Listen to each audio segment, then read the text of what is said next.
Hey everyone, welcome back for another deep dive. You know how much we love digging into these fascinating topics. Absolutely. And today is no exception. We're talking complementary, alternative, and integrative health. It can be a bit of a confusing world though, right? Yeah, all those terms get thrown around. So we're going to try to unpack it all today. Yeah, hopefully make it all a bit clearer.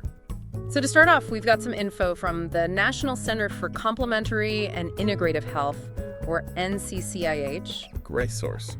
And they define complementary health approaches as basically using non-mainstream approaches together with conventional medicine. So it's like working alongside your regular doctor's recommendations. Exactly, adding another tool to the toolbox, so to speak. Right. And then you have alternative health, which is using non-mainstream approaches instead of conventional medicine. Okay, so complementary is with and alternative is in place of. That's it in a nutshell. So then where does integrative health fit into all of this? Well, integrative health kind of brings it all together.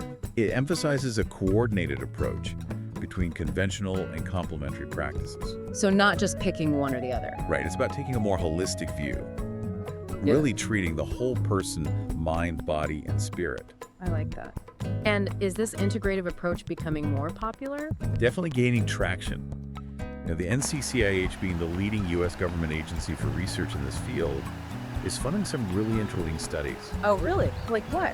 Well, for instance, they're looking into how integrating chiropractic care with primary care and mental health services can improve pain management for military personnel and veterans. Wow, that sounds like a really comprehensive approach. It is. And the research is showing promising results in other areas too. Like, for example, there are studies suggesting that practices like acupuncture and meditation used alongside conventional treatments can really help manage symptoms for people going through cancer. That's incredible. So it's not just about managing conditions, but could it also play a role in promoting healthy behaviors? You're absolutely right. It's not just about treating illness, but preventing it as well. I see. There's research going on right now exploring the role of things like yoga and meditation in helping people quit smoking. Oh, wow, I never thought about that. They're even studying how mindfulness programs can be incorporated into family-based weight management programs for adolescents. So it's really a much broader approach than what many people might initially think. It really is. And you might also hear the term functional medicine used kind of interchangeably with integrative health. Okay, are they the same thing? There can be some overlap, but functional medicine tends to focus more on identifying and addressing the root causes of disease, often looking at lifestyle changes and considering how different systems in the body are connected.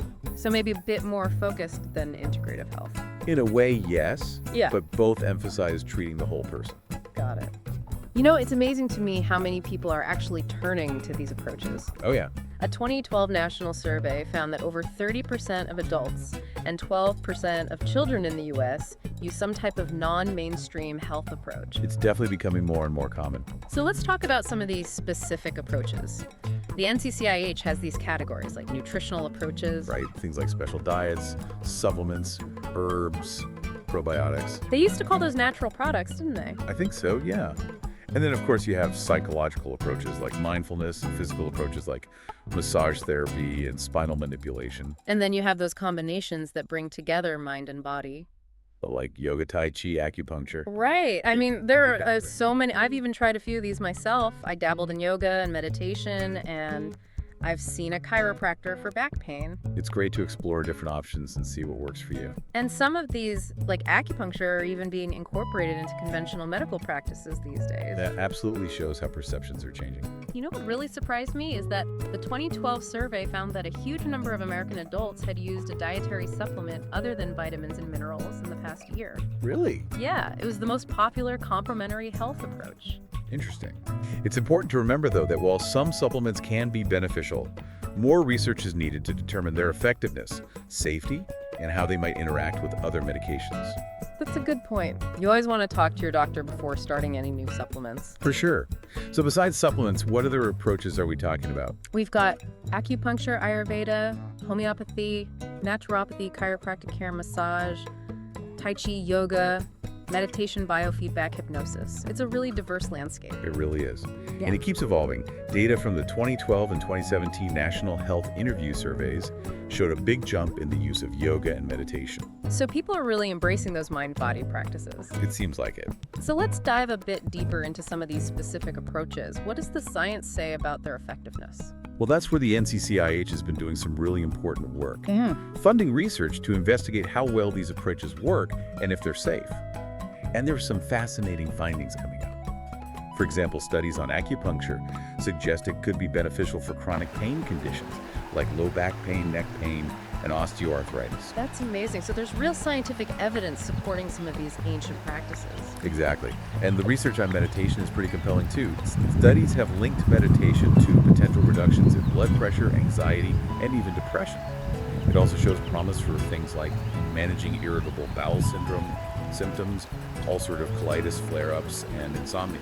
So it's not just a relaxation technique. Not at all. It can have a real impact on your health. Now, what about Tai Chi? I've always been curious about it. Tai Chi is a beautiful practice that combines gentle movements, deep breathing, and meditation. Sounds very calming. It is. And studies suggest that it can improve balance and stability, reduce back pain, and even enhance quality of life for people dealing with heart disease, cancer, and other chronic conditions. Wow. So it's both physical and mental. Exactly. And yoga is another great example of that. It's potentially beneficial for overall wellness, stress relief, healthy habits, mental and emotional health, sleep balance, and even low back and neck pain. So many benefits. And it may also be helpful for managing anxiety and depression, quitting smoking, and improving quality of life for those with chronic diseases. It's like a one-stop shop for well-being. In a way, yes. Okay. But it's important to remember that each of these approaches has its own unique set of benefits and potential risks. And the research isn't all equal. Some approaches have more evidence to support them than others. That's a good point. So how do people figure out what's right for them? It's all about doing your research and talking to your healthcare provider to see what makes sense for you. So it's not a one-size-fits-all approach. Definitely not.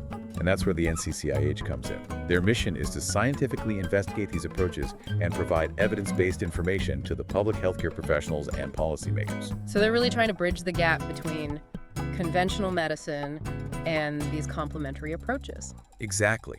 They're providing the information we all need to make informed decisions about our health and well-being. This is all so fascinating. It feels like we've only just touched the surface of this whole world of complementary, alternative, and integrative health. Oh, there's so much more to explore. And it's all constantly evolving. That's what makes it so exciting. Yeah, it really is a fascinating world. And you know what's interesting? What's that?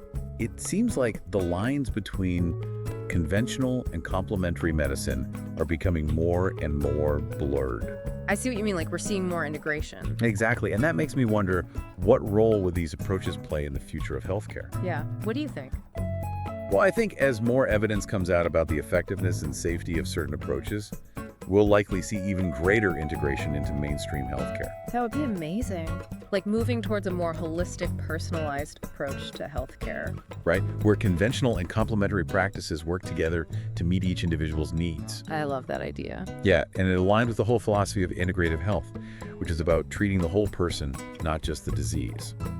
So true. Okay, so we've covered a lot today. Definitions, research, different approaches, but what stands out to you the most from all this? What are some key takeaways for our listeners? That's a good question. I think one of the most important things to remember is that this is a vast and diverse field. There really is something out there for everyone. I like that. It's empowering. Right. And another crucial takeaway is to be an informed consumer. Oh, yeah, that's key. Just because something is labeled as natural or alternative doesn't automatically mean it's safe or effective. For sure. Do your research, talk to your healthcare providers, and make those informed decisions about what's right for you. Exactly. And you know, it's also important to keep an open mind. This field is always evolving. Right, what's considered alternative today could be mainstream tomorrow. Exactly like acupuncture. It's a great example. It was once seen as very out there, and now it's offered in many hospitals and clinics. Exactly.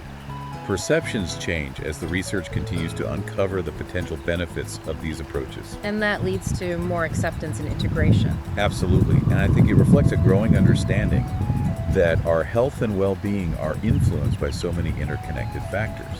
It's not just about physical symptoms anymore. Right. We're finally starting to understand that it's all connected. Our mental, emotional, and spiritual well-being all play a role in our overall health. And that's where this idea of integrative health, with its focus on treating the whole person, becomes so important. Absolutely. It's about addressing the root causes of illness, not just masking the symptoms. So bringing it all back to our listeners, Why should they care about all of this? What's the takeaway for them? Well, I think the biggest message is that you have more control over your health and well-being than you might think. Oh, I like that.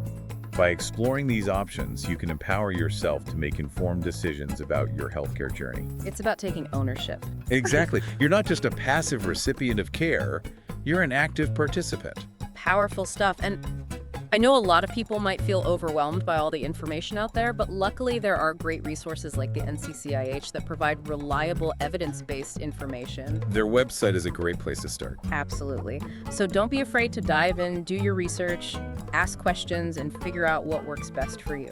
And most importantly, approach this with curiosity and an open mind. Well said. I'm so glad we had this conversation. I feel like I've learned so much. Me too. It's been a great exploration. So to wrap things up, I have one final question for our listeners. Something to think about as they continue learning about this world. Okay, let's hear it. Considering the rising popularity and potential benefits of these approaches, Yeah? how do you see them fitting into your own healthcare journey or understanding of well-being?